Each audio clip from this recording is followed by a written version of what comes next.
Hey everybody, welcome to a conversation on the Lord's Prayer. This is different because we are going to fall retreat this weekend. Mm-hmm. You excited? Yeah, I love fall retreat.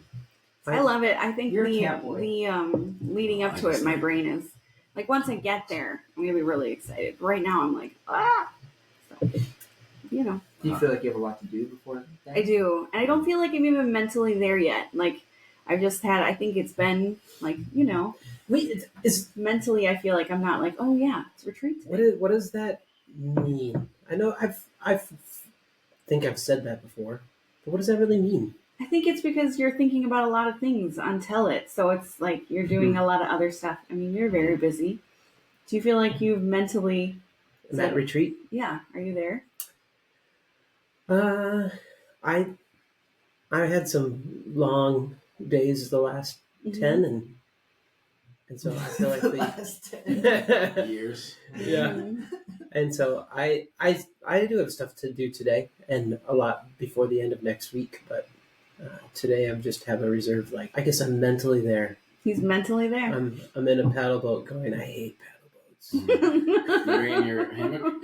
I might bring a hammock. That sounds nice. If there's a moment where Scott, you can't find him and he's just in a hammock, then it was worth it for Scott to be in a hammock. I love it. I Sunday and Monday this past week had a good time. It was so nice out. Really? I didn't either, I don't and really that like makes me hammocking. sad. I like sleeping in a hammock, but just like the idea of laying in a hammock during the day, can't do it. Oh, I I like love the it. idea of hammock. The execution is. There's this one park. It's like right on the lake, and the land kind of goes into the water, not into the water, but like a little. It's called a Anyway. peninsula. I know, but it's tiny, so it's not like actually. But okay, so it might be, but still, it's a teeny tiny one. And there's like this little spot you can hammock, and I'm like, that's like everything I want. I just want to hide there. Have you done it? Not this year, but a couple years ago I did. A couple years ago. I know, You but it was didn't like you didn't have kids. it was then. like no, it was a Mother's Day. It was like we went and got pizza, and we went there and we hung out, and then I just hammocked for the rest while they drew frisbees. Pizza and hammock sounds like fun. I ate the pizza No. first, and then hammocked. I didn't eat Rest it pizza. right here. I didn't eat pizza in the hammock. That doesn't sound fun. I don't know. If I'm gonna watch a sport thing, Yes. to do it in the hammock is the best. The Oh, phone clip. I have a phone clip that goes over. I think part of the reason I don't like hammocking anymore is because during COVID, I hammocked a lot. I just- PTSD I watched walls talk. in a hammock. Yeah. So now every time you get in your So hammock, every time I it's hammock, like something mm. bad's happening. I shouldn't be here. that does ruin it. I restocked the hot sauce caddy, so Ooh, I we're ready. can't wait. We're ready to go. Oh, he's at camp. He's there. Mhm. Oh yes. Well, I'm at camp mentally. I'm ready. I will be I will once be. everything is loaded into my van. I haven't packed yet. Yeah. But No. I'm not talking about my stuff. The coffee stuff you mean? Dinner. Dinner. If I show up, That's and there's tonight, not- you know. Yeah, I know. If I show up and there's not hot dogs, that's my bad. That's my bad. That's fine. Well, like If we I'm just go halfway to Paul there and and I Kathy's, call and right? go, guys, can you grab the dogs in North Loop? I forgot. I've got buns and condiments. What time are you leaving? I don't know. Oh, yeah. He is at camp. He's pretty chill. If we're eating hot dog buns with ketchup and mustard and that's it, Can't we Is go it to all? Paul? We can just run to Yeah, Paul we and run to Paul, Kathy's yeah, and that's true. find Yeah. the things. It closes at noon, but that's fine. Well, he sounds like he's planning to be there at noon, so it'll be all right. they won't be. He near might. me. He's on his way right now. I'm already there. I'm using a special virtual background called Office. Do you guys have things that, like, Rich has massive amounts of useless things in his brain? Oh yeah, I'm a fountain of useless information. I feel like this is not. I have not just useless things. I just have less things in my brain.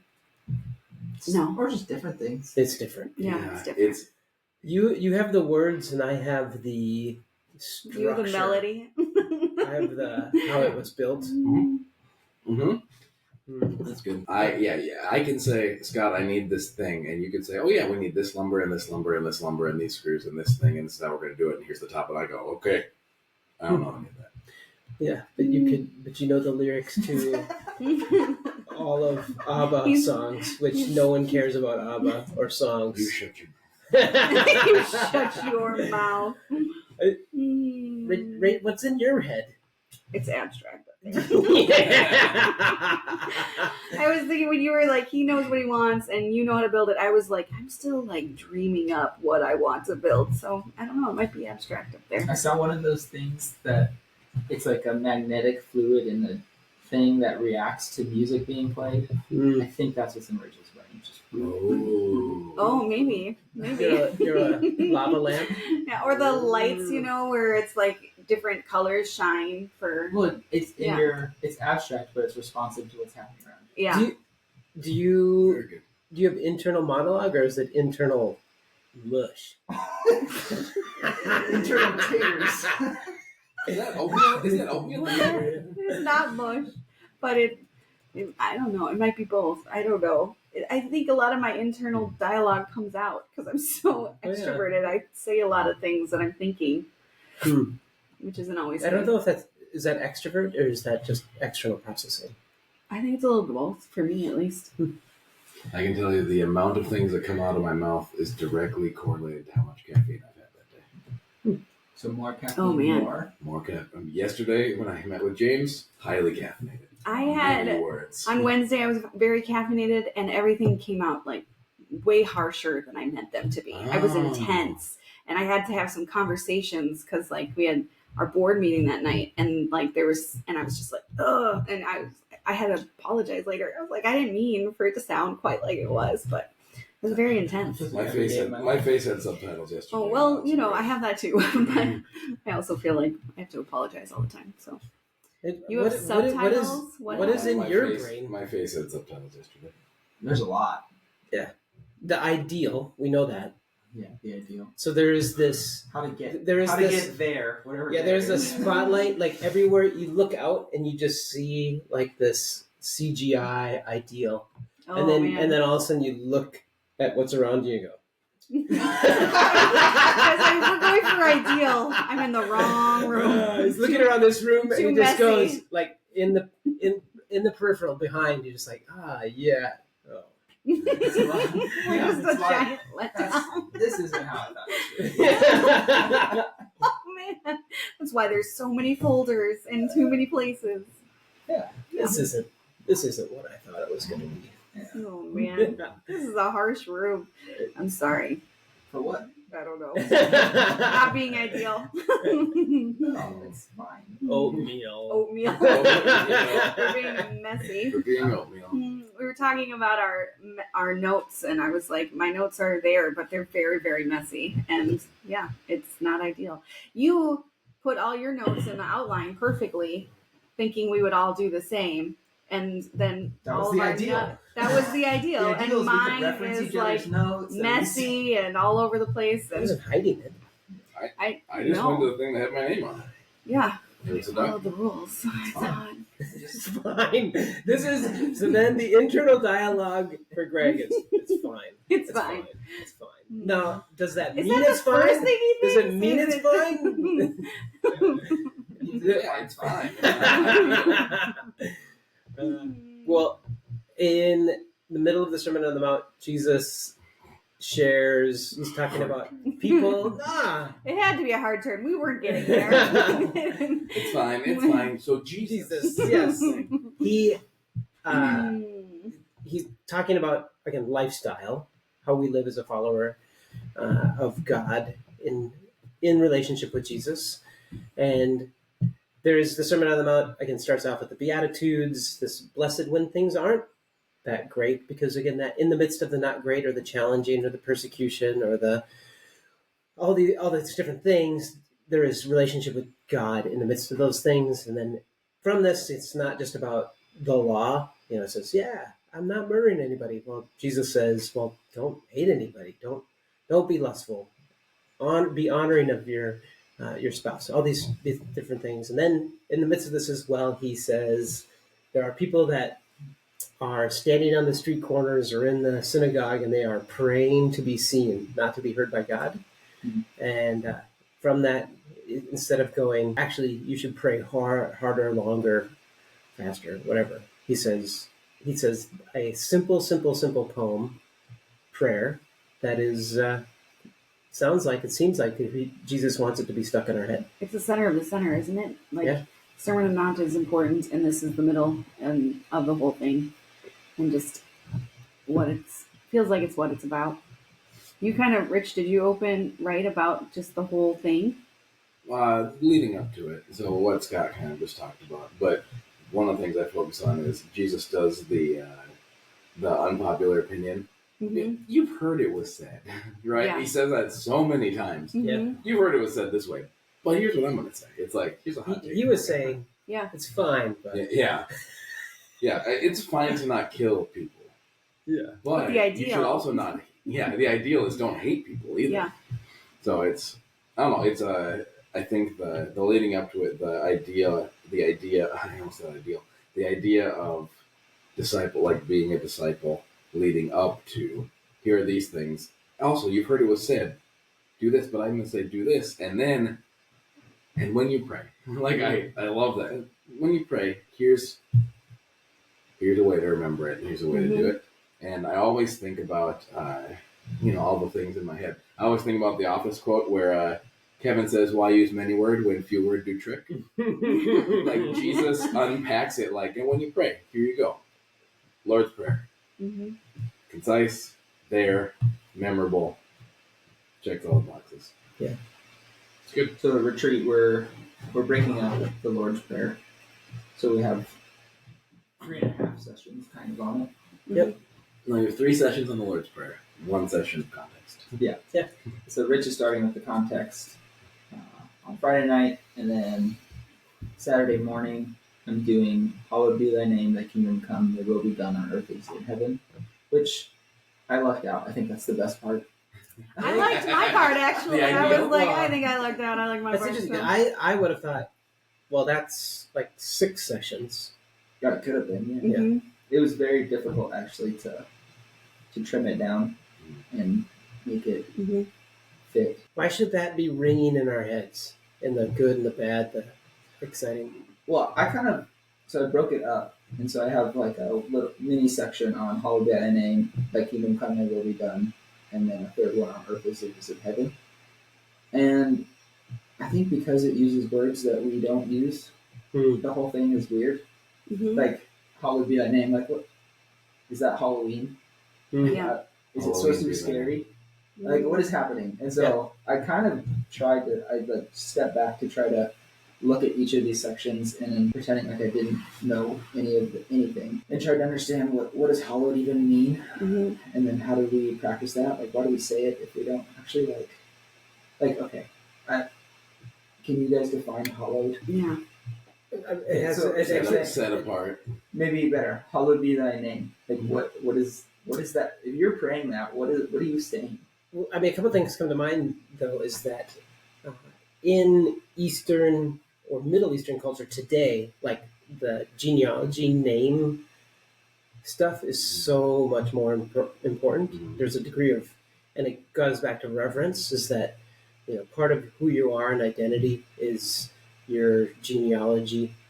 And so, I think that which are in America. I don't think I think we don't have vernacular or even internal processing of going who you are, having reverence for people, who they are.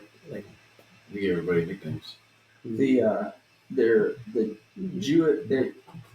Jews have these like very specific ways that they live out this hallowed be thy name. Even use God's name. They use alternatives most of the time. Mm-hmm. Yeah. Things like Lord or Adonai, because God's name is so powerful that even uttering it would be irreverent. Yeah, it would be. Yep.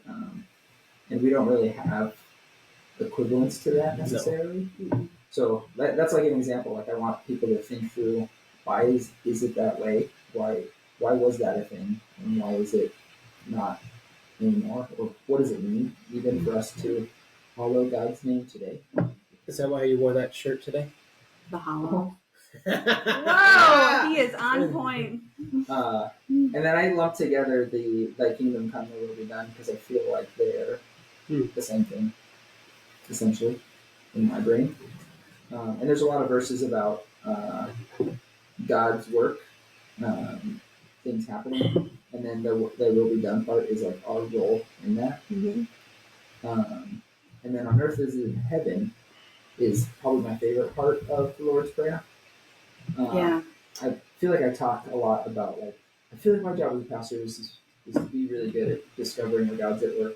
And before you guys were even doing the music stuff, that like the activities and stuff, I wrote a section in here talking about like when Kelsey or I, or even Rich or I, on a road trip, I like to play obscure songs and see if we can remember the artist. And it's like, even if like an artist comes out with new music, Kelsey can still, just by the style, the voice, all these things, can tell who the artist is.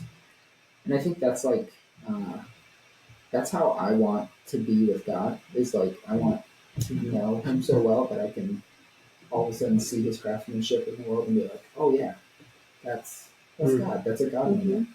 And calling those things out. And so that's kind of the sum up of that part of the Lord's Prayer for me. It's like, what moments in your life reveal heaven and help you become more attuned to recognizing them. Yeah, so great. Then we're about to start a series on Esther, and that is, God is never mentioned in Esther, but God is all over Esther. Yeah. And so to see it, even though it's not labeled. Did I say that well? No, I don't think so. It's good. Okay. All right. I loop back. You got that. Oh dear.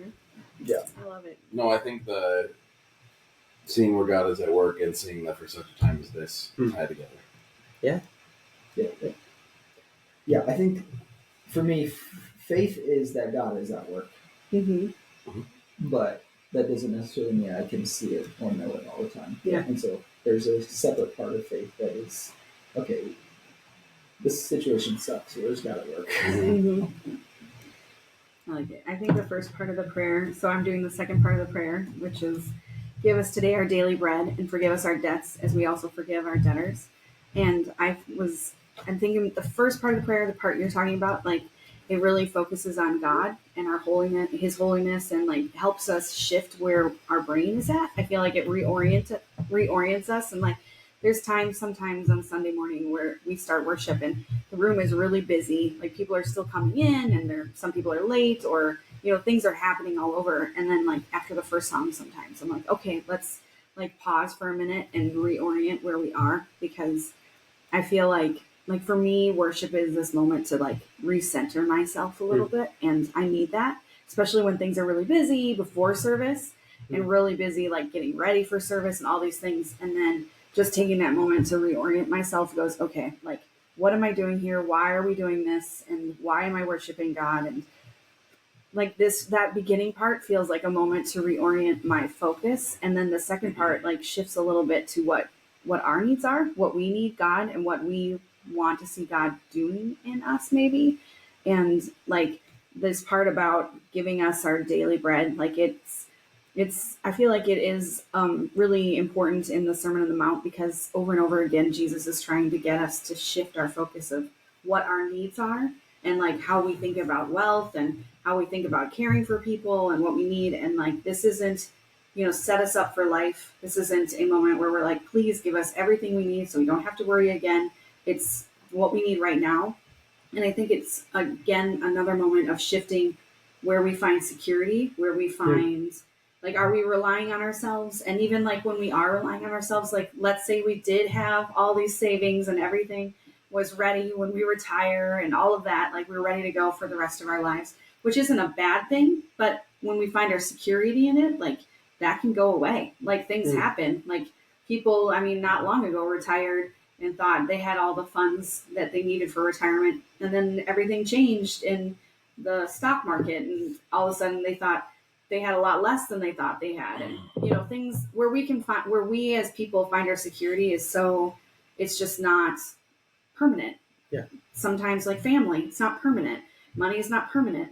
All these things. And so I think that part of this is us changing our focus on where we find our security, where we find what we rely on. And then I think that next part ties right into it, because it's like when we're changing our focus to God and what he's trying to do in our lives, what he wants us to do, it's a lot easier to forgive the people that we need to forgive in life, because again, it shifts this mindset of like, okay, like how great am I? Like Jesus forgave me. We were able to receive forgiveness. He forgives us over and over again. But if we have a hard time forgiving someone else, it's because, I mean, it's not always, but I think a lot of times it's because we forget what we've done. Yeah. And like, even just, not just God forgiving us, but other people forgiving us. Like, I was thinking about like how often I'm impatient with my kids, or impatient, hurt their feelings, or did something for myself instead of somebody else in my family. And how often they have to forgive me. And like, when I can say, okay, like I mess up a lot, and not exalt myself, not putting myself up on this pedestal. It's like, how do you say pedestal? Not putting myself up on a pedestal and going, okay, like I've messed up a lot. Now I can look at this other person and say, yeah, they did mess up, but I can see it through a different lens when I can recognize my own screw ups. Yeah. And so like, just to, that was a lot of words, but I think that, I mean, it's funny because part of it's me. Like I keep going back to over and over again, the command of loving God and loving our neighbors. And I feel like even though this doesn't say that, this is living that out. Yeah. Like when we talk about our security and finding it in God instead of ourselves, I feel like that is an act of loving God more than ourselves, more than anything, and loving our neighbor as ourselves. When we take the us out of it and we go, okay, like all this time if I'm having this really tough time forgiving somebody else, I'm really forgetting all that God has done for me and all that other people have done for me, because I'm lifting myself up. And so I feel like the Lord's Prayer, where Greg is starting and talking about the holiness of God and like who God is and how we see God, it shifts everything. Yeah. Everything through the whole prayer, because it's like if we don't start with seeing some of who God is, and like I don't think this is a moment where like we're not going to bring our requests to God. We're not going to ask for help. We're not going to ask for help forgiving people. We're not going to do all those things.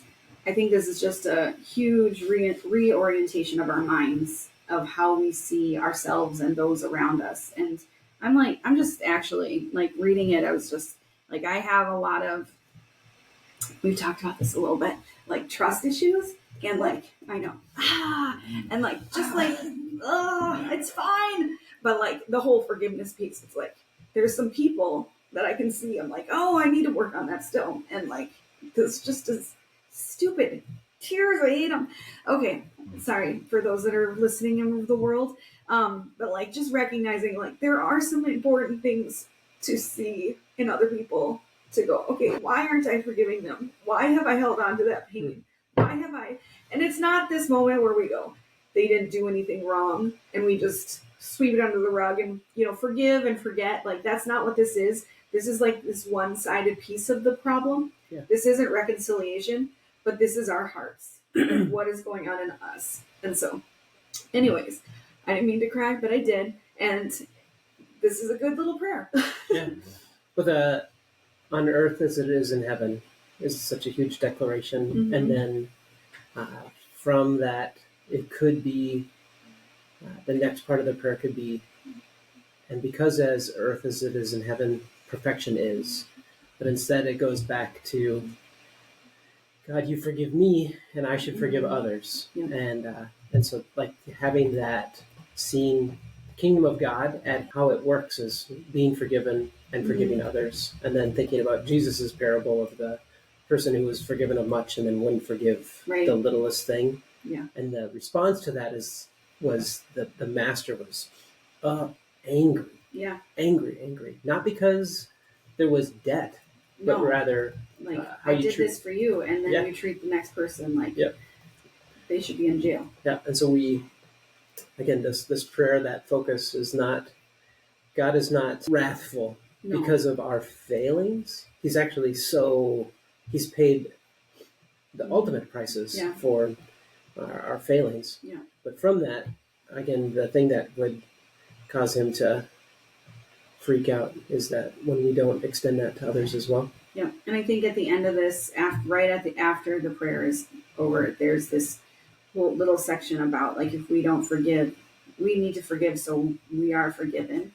And I think it feels really messy because I feel like God's grace is abundant, but it's also like if we're not that like I think it's the working on forgiving, trying to forgive, Yeah. working on our heart. It's not this black and white thing, but it's if we're not even going to consider it, like has Jesus changed in our lives? Have we accepted the forgiveness that God has given us? Do we even understand it? And so I think it's I think the forgive as we've been forgiven, we have to remember that the narrative of our forgiveness is the most epic reality that there could be, that God would come in humanity to the least, live this perfect life, be arrested, persecuted, die. It's like that's an epic story. Yeah. And so to say, forgive as you've been forgiven, you have to realize that our forgiveness process is an epic story. Yeah. Not just like, did it? Because God could do that. He could just say, done. Right. And so it wasn't that. No. And then the prayer ends with, lead us not into temptation and deliver us from the evil one. For thine is the kingdom, the power, and the glory forever and ever. Amen is probably later manuscripts. And so we're going to end right at this lead us not into temptation and deliver us from evil. The thing that just really resounds in me from Jesus' experience is that he faced temptation and trial and hardship. And in the midst of those, he prayed for deliverance. I think that I'll mention the temptation in the wilderness, but also Jesus' time in Gethsemane right before his crucifixion. And the thing that I think is beautiful in this is that we have permission to ask for help. And in the midst of our struggle, we have permission to bring it to God. Mm-hmm. And I think that there can be, really quickly, we can say, when I'm struggling or when I'm facing hardship or when I'm asking, where is God? Or how is this going to work out ideally or whatever, I can, not just me, I think we can really quickly go, well, I'm a bad person and God hates me. Maybe not to that extreme, but there's degrees of that. So we have permission to go, God, I need your help and I want to be delivered. I need your help. And we're going to end our whole retreat time with basically an opportunity to say, here's where I'm at. And together to bring these petitions to God with laser focus to go, deliver me from this situation that I'm in, and pray for each other. And help me not be crushed by the enemy in the midst of the situation I'm in. And we have permission to do that. I know that that should be a no-brainer, but it's so easy to just go, the story of being a Christian is all these successes and eases and blessing, all this stuff. It's actually, there's a lot of hard moments, and Jesus had them, and in the midst of them, he would pray. His the song that was stuck in his head was, oh, deliver me from evil, deliver me from evil, deliver me from evil. And it isn't always answered easily, but God hears our prayer. Wrap it up, Rich. It'll be a good weekend. I think the intentional focus on this is how we pray is foundational. Not just, oh, it's a good weekend to learn about, but it's a good foundation for now the next year and for where we're going. Yeah. I think that it's going to be really good. Good time away. Good time teaching. Good flashlight free dark walk. Yeah, it'll be great. And if you're not there, you can join in online. Yeah, 10 o'clock Sunday. Every session. Every session, including 10 o'clock Sunday. See you guys next week.